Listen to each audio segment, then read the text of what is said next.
Ladies and gentlemen, welcome back. I hope that you are having a great one out there. Thank you so much for being here and clicking on the video. I appreciate you stopping on in, coming on by, sliding on through, however you got here. Thank you. Let us go ahead and listen to some Philip Glass. We're going to listen to this track, this piece of music in 12 parts, which I'm looking at says it's a set of 12 pieces released between 1971 and 74. We're listening to this because it was recommended and sponsored by Alan. Thank you so much for the support and for the recommendation. I really appreciate that. We've listened to Glassworks, the full album previously, and now we're going to go ahead and listen to this piece of music. So I have a little knowledge of Philip Glass, but not an overly, not anywhere near an overly amount. Anyways, in your comment, Alan, you said that possibly this is the origins of 90s dance music, which leaves me very curious. There used to be a radio station here. It was it 95.3? It used to be like the techno station. It was the electronic station. And even though I wasn't, driving around in the 90s, I was being driven around in a car seat and such. I do have like a few memories of the techno station being played at night in my brother's car and such. So let's go ahead and dive into it. We'll discuss it a little bit after. We're going to watch an accompanying video, which features some dancing, the Sway and Dance Troupe. Let me pull this up here. Oh, okay. It just started right in the middle, huh? All right. Let's go ahead and pull that up. We'll discuss it after. Here we go. Part 8. So is this not the full?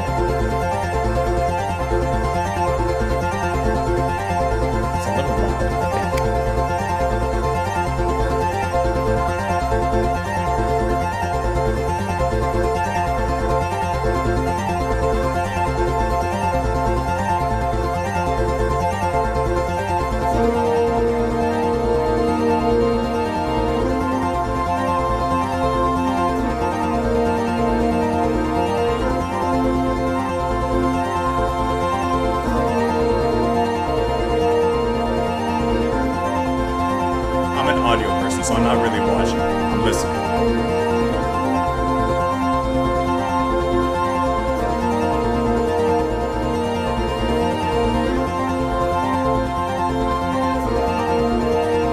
There's an odd time signature in there too, huh?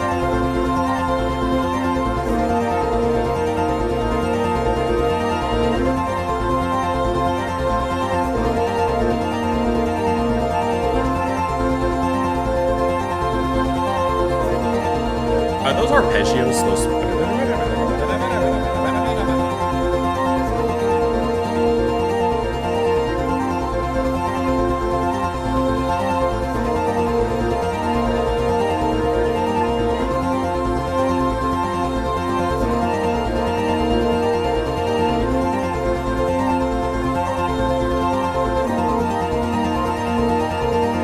I hear that melody.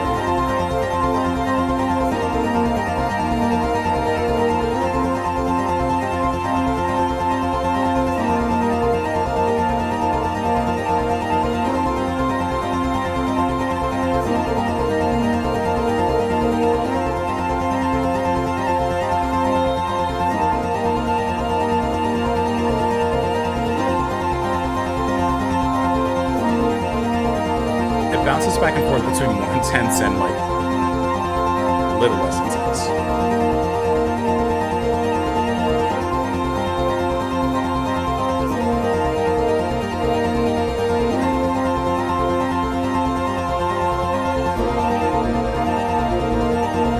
It got longer, hitting a deeper note.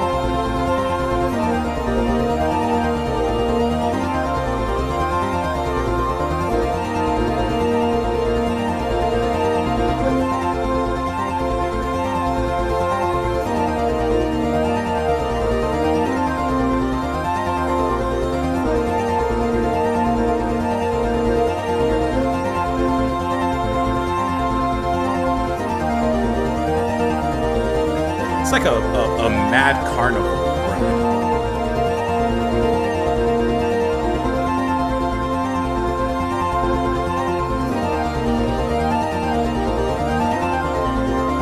See, sometimes it expands past like its meter.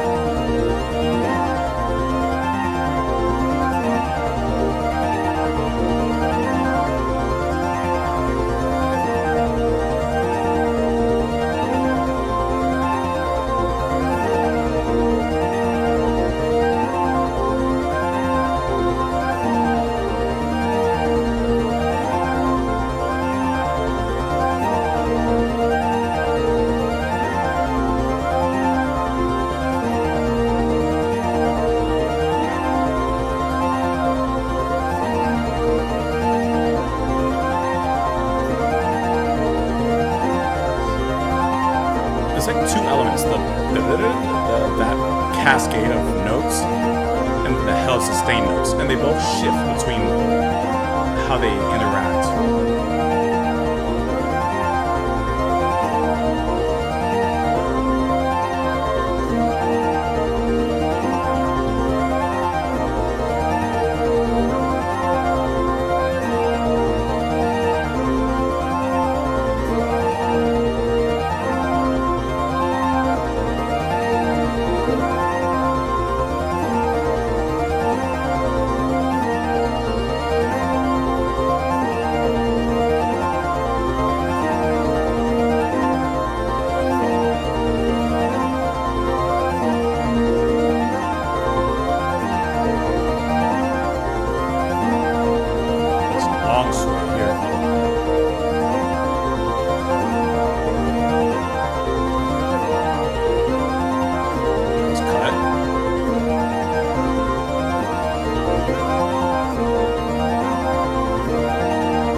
I'm not even watching the visuals. They're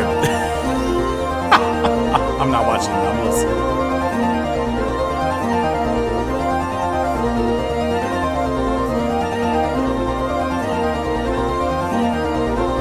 Are they saying zero?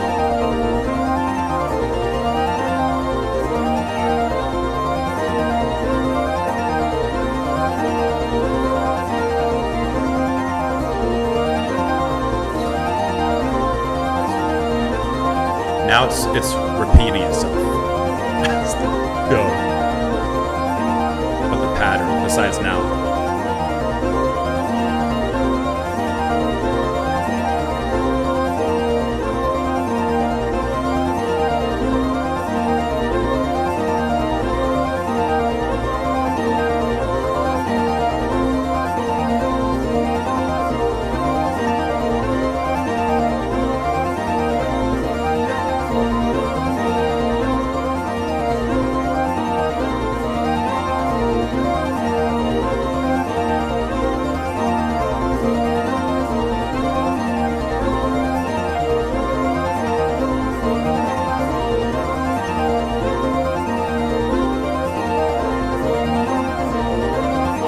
I'm not commenting on the visual aspect. Just close your eyes and listen.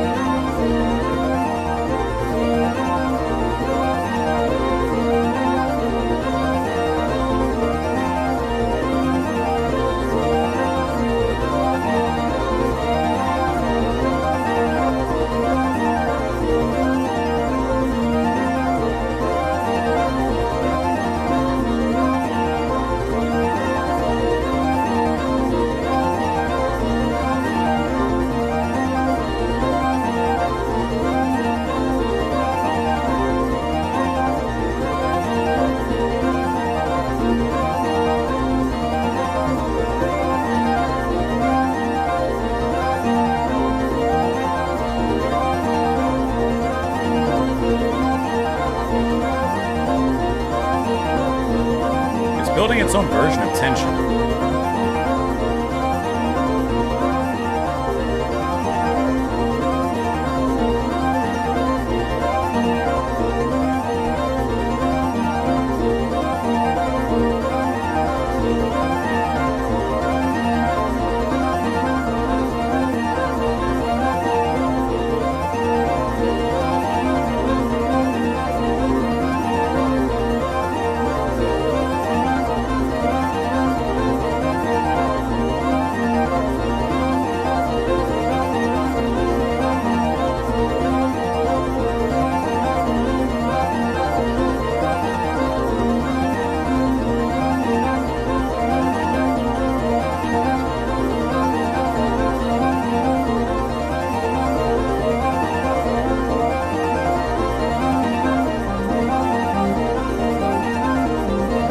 another melody that just snuck in here.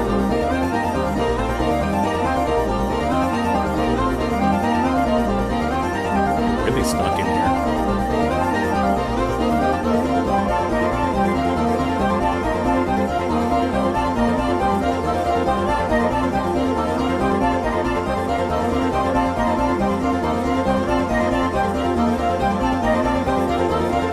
Now it's like a staccato chant, like an operatic chant.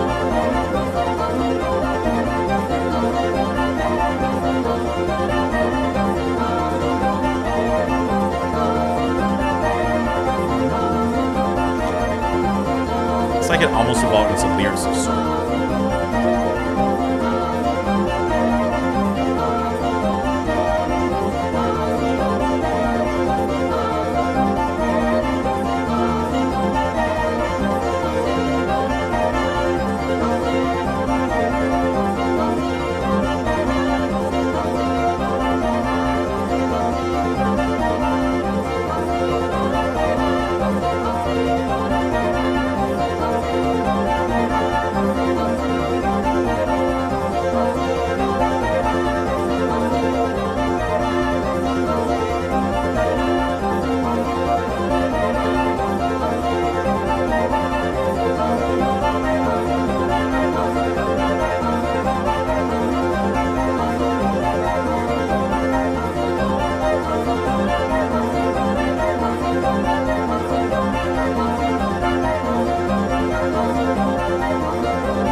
I'm not looking at the visuals. I've never done this. I've never done this. Give me 1 second. 1 second.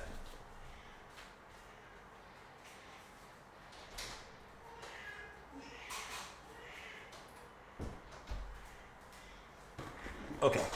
Sorry. Baby cat situation. Okay. Things happen. Here we go.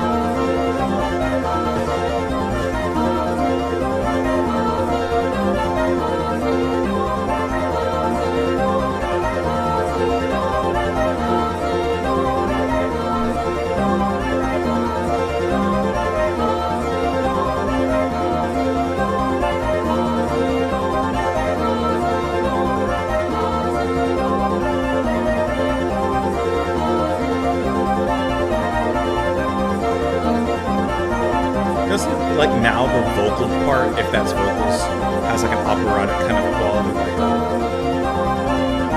like a choir chants.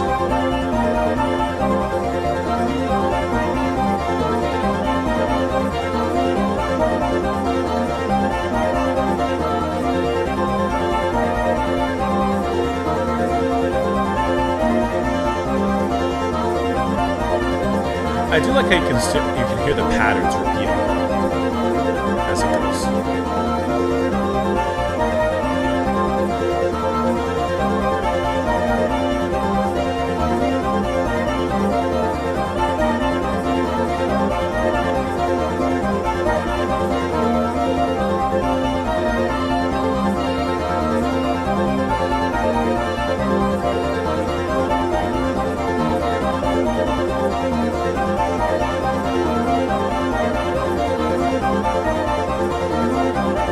I do like how the vocals kind of took over from the...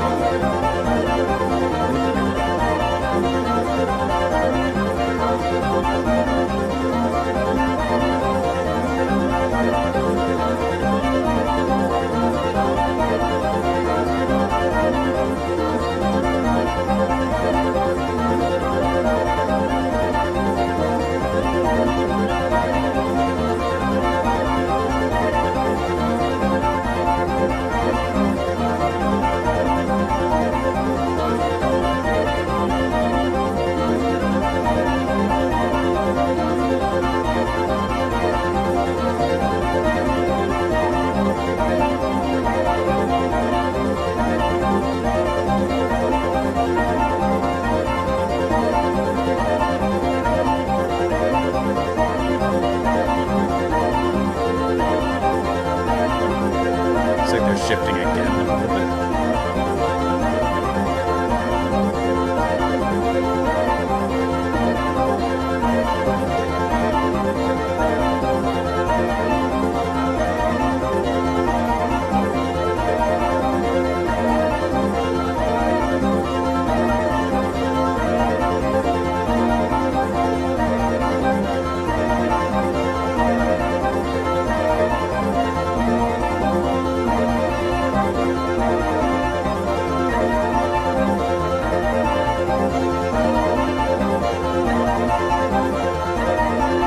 Is there a flute in there now? It sounds like there's a flute in there.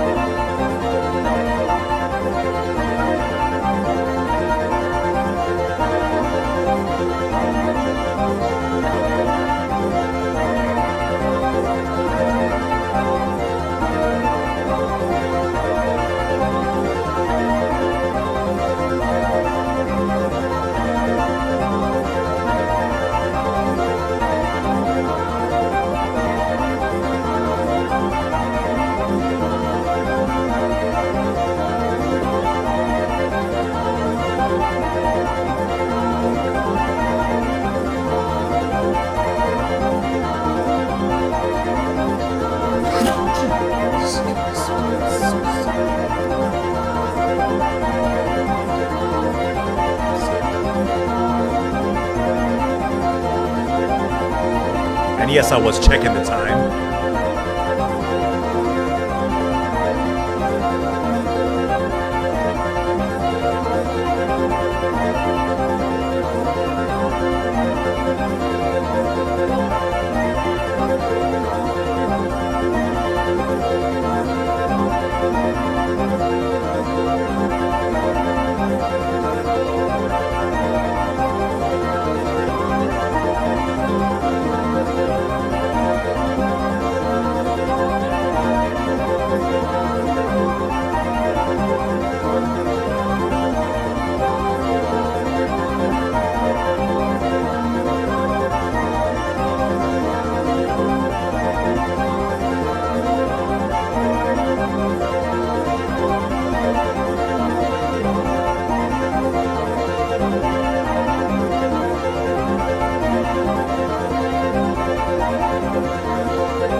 Okay. Wow. Okay. I did not pay attention to the visuals whatsoever. Maybe better that way. I will not speak to those. Let's talk about the music. It's not for me. If I'm being honest right out the gate, if I'm just being 100% honest, it's not for me. And we've listened to Glassworks. So like I said, this is very much in the same vein as much of the music over on Glassworks. And there's only about like a few tracks on Glassworks that I enjoy. The first one I really enjoy with the piano. I really like how beautifully melodic it is and how it plays. I think that that's just really wonderful how that is. But a lot of it I didn't find personally enjoyable.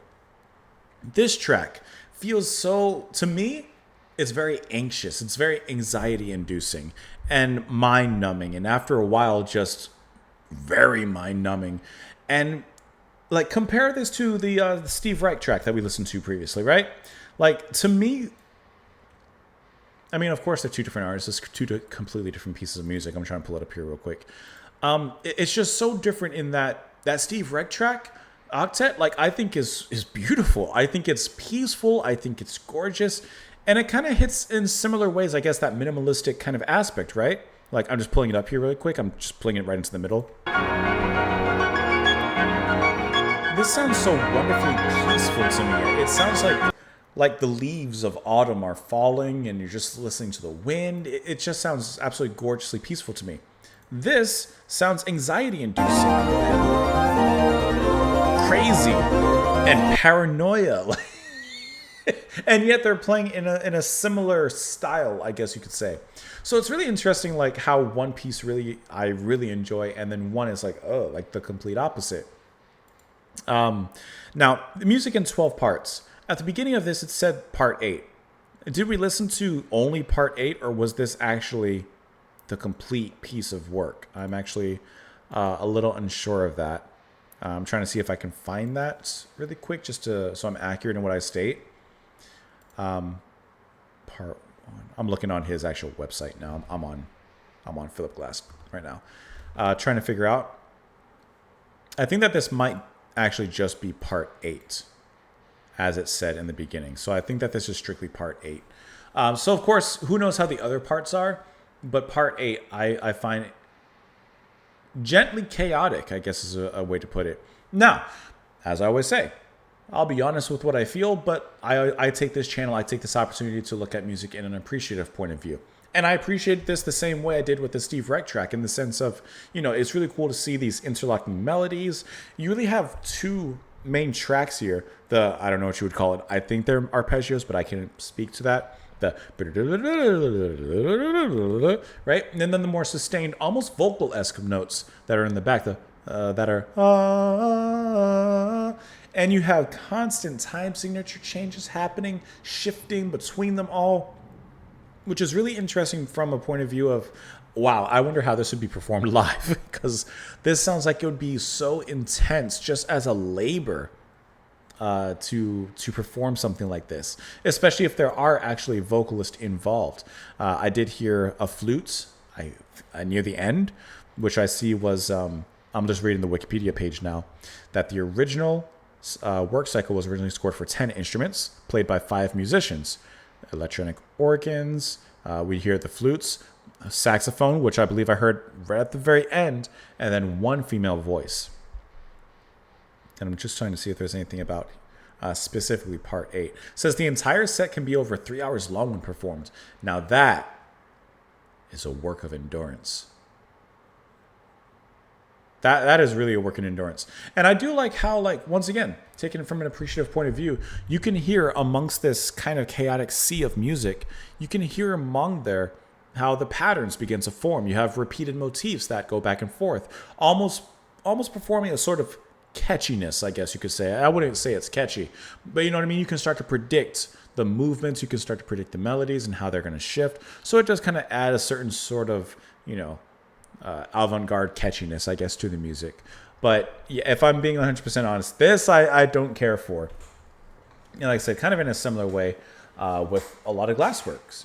I think it's kind of cool to listen to, kind of like as a one-time thing. I've only listened to Glassworks that one time when I reacted to it, and I've kind of only taken, I definitely took the first track and put it to my playlist, but there was another track in there I enjoyed, but not on my playlist, So once again, this is kind of like, I can appreciate it, but this one especially, I don't quite enjoy. If I'm just being 100% honest, that's just how I feel on this one. Because this is nowhere near the beauty of this. And you know what's funny? Some of you will hear that and think it's the exact same thing, and that's okay. That's how music hits everybody in a different way. Let me know what you guys thought of it, of course, in the comments down below. I appreciate it. Alan, thank you so much for the exposure as well. I really appreciate that, and thank you for the support. I hope that you guys enjoy the rest of your day. Thank you so much for being here. Come back tomorrow, and I will see you all then. Bye, guys.